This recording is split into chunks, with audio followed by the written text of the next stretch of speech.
কৃষি প্রধান দেশ, কৃষির উপর একটা সুন্দর এবং সিংহভাগ বাজেট থাকা উচিত, যাতে এই দেশের মানুষ কৃষিকাজে নিরুৎসাহিত না হয়, তারা যেন কৃষিকাজের মধ্যে ভর্তুকি পায়, তাদের পর্যাপ্ত সহযোগিতা করা হয়।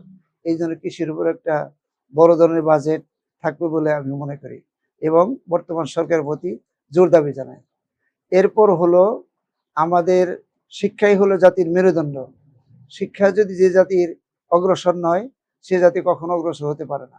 অতএব শিক্ষার উপর যদি পর্যাপ্ত পরিমাণ বাজেট না থাকে, তাহলে শিক্ষা খাতে কখনো উন্নয়ন সম্ভব নয়।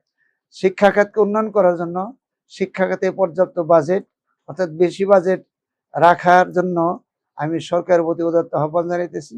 এবং এই দিকে যদি বাজেট থাকে এবং শিক্ষা খাতে যে বাজেটগুলো রাখা হয়, সেই বাজেটগুলো যেন শিক্ষা খাতে যথার্থভাবে ব্যবহৃত হয়, সেই দিকে সরকারের মনিটরিং করার জন্য আমি উদাত্ত আহ্বান জানাইতেছি। এরপরে আরেকটি বিষয় না বললেই চলে না, সেটা হলো আমাদের দেশে যেমন মসজিদ তথা ধর্মীয় উপাসনালয়, এগুলোর উপর একটা বাজেট থাকা দরকার, যাতে ধর্মীয় কাজে বিভিন্ন ধর্মের মানুষ সুযোগ সুবিধা পায়, তারা ধর্মীয় উপাসনা ধর্মীয় কাজকর্ম করতে পারে।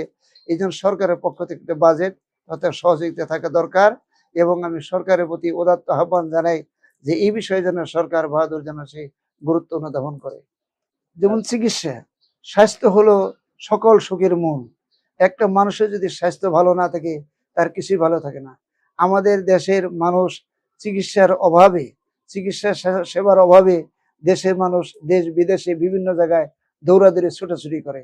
অতএব সেই দৌড়াদৌড়ি ছুটাছুটি যেন না করে, সরকার বাহাদুর আমাদের চিকিৎসা খাতে ভালো একটা উল্লেখযোগ্য বাজেট রাখবেন বলে আমি আশা করি।